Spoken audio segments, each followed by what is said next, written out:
Terkasih dalam Kristus, masih segar dalam ingatan kita bahwa kita mengalami pandemi COVID-19. Ini merupakan pukulan, tidak hanya kita saja, tetapi bumi lain, negara-negara lain mengalami hal yang sama. Mungkin saat ini mereka sedang berjibaku untuk mempertahankan diri, untuk menguasai keadaan. Masih ingat bahwa ketika COVID-19 memuncak, bagaimana kita merasa ketakutan. Takut karena takut mati. Terus terang aja takut mati. Bagaimana arwah bergelimpangan, satu susul satu di Keputih itu 40 sampai 50 jenazah tiap hari. Waktu itu ya tiap hari. Luar biasa. Lubang digali lubang, selalu penuh. 200 penuh semua. Belum di Babat Jerawat sana. Belum di makam-makam umum, makam Islam, makam yang lain. Bapak Ibu saudara-saudara yang terkasih, kita rasanya kecil rasanya. Kita tidak berani kemana-mana. Inilah kondisi yang harus kita alami. Mungkin zaman-zaman lalu sudah ada. Tahun 60, tahun 18, tahun 54, ada saja hal-hal ini. Pagi sakit, sore mati. Sore sakit, pagi mati. Begitu seterusnya. Sampai kita tidak berani kemana-mana. Apakah ini juga berdampak terhadap sosial?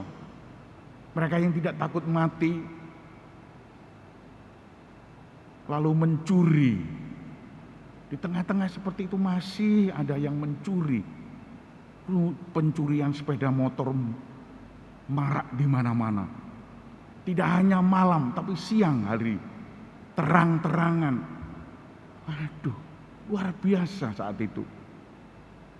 Bapak Ibu saudara-saudara yang terkasih, apalagi tentang kejahatan-kejahatan besar, narkoba, dan korupsi, luar biasa, merajalela.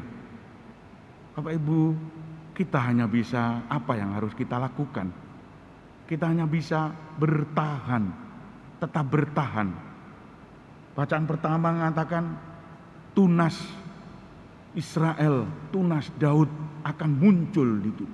Tuhan membebaskan. Kita berharap seperti itu.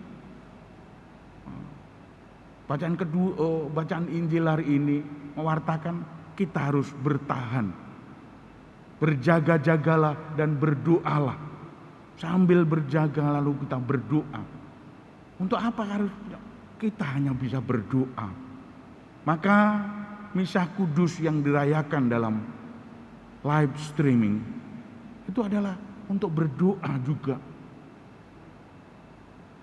Tapi kenyataan dalam hidup sehari-hari banyak manusia tidur malam. 2 tahun tidur melulu. Saya biasa ya kita misa para imam, misa live stream. Tetapi umat yang tidak bisa untuk apa misa koyok ngene? Apakah misa seperti bermanfaat? Tidak ada misa ya tidak menerima komuni ya tidak misa. Maka ya tidak misa saja. Umat rasanya juga mati di dalam kondisi rohani. Tidak ada apa-apa, takut saja. Maka harus yang terjadi saat ini, kita hanya bisa berdoa. Maka berdoa, dan berdoa. Rosario adalah ucapan yang sangat bagus untuk kita kuatkan.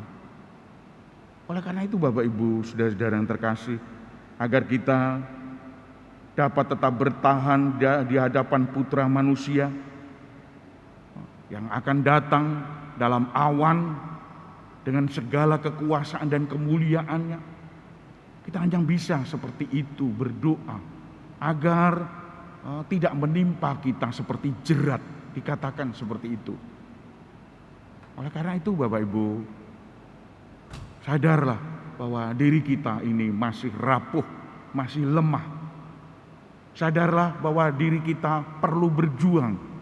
Meskipun kita dilanda seperti itu, tidak tidur, kita malah bisa menggerakkan apa yang dapat kita gerakkan. Saya senang bahwa ada hal-hal yang masih positif di tengah-tengah pandemi, masih bisa berkreasi. Ini ditutup, enggak apa-apa, ini dibuka lagi, berkreasi. Itu pikiran yang brilian, pikiran yang optimis. Masih berkreasi daripada tidur melulu. Mari kita mengaku dosa untuk itu. Kita tidur melulu 2 tahun, tidur melulu. Oleh karena itu Bapak Ibu, kita harus bersiap-siap untuk menanti kedatangan Tuhan. Menanti kedatangan Tuhan dengan hati, tidak dengan aktivitas-aktivitas yang biasa, tapi aktivitas yang produktif, melangkah demi melangkah, meskipun tidak ada untungnya, tapi kita tetap melangkah. Obah mamah, orang bergerak itu mamah itu makan. Kalau tidak bergerak, maka kita tidak makan. Kita mengandalkan gesekan ATM. Meskipun triliunan uang kita di bank, triliunan, tapi triliunan pun akan habis. Mungkin bukan uang, tapi diri kita males, mau bergerak males, rasa-rasan duit triliunan ya geopo, mau makan ini rasa-rasan, mau makan itu maunya tidur melulu. Bapak Ibu saudara-saudara yang terkasih, kita diingatkan oleh Tuhan kali ini, kita harus bergerak, kita harus optimis menghadapi hidup. Kita harus optimis. Kita tidak pesimis terhadap hidup ini. Maka dari itu kita harus berjaga-jaga sambil berdoa. Doa dengan terus-menerus kita haturkan kepada Tuhan agar kita tetap setia kepada Tuhan itu. Oleh karena itu Bapak Ibu, saudara-saudara yang terkasih, saya sangat bangga kalau ada orang yang aktif. Meskipun di tengah-tengah pandemi masih bisa apa saja yang bisa dipegang. Masih bisa untuk menghasilkan meskipun kecil keuangan itu tetap berjalan. Kreativitas kita diuji. Inovasi kita tetap terrealisasi.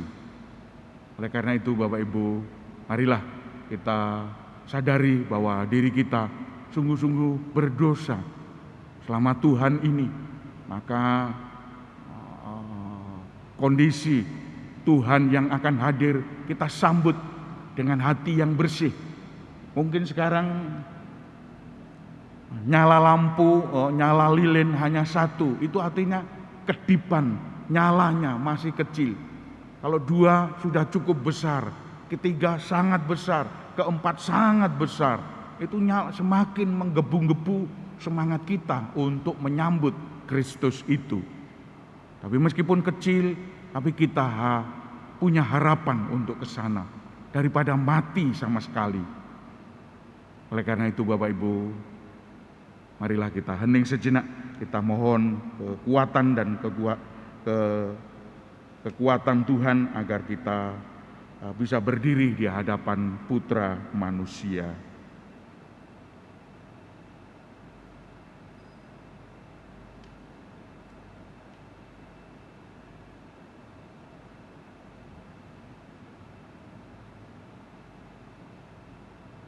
Kita bangkit berdiri.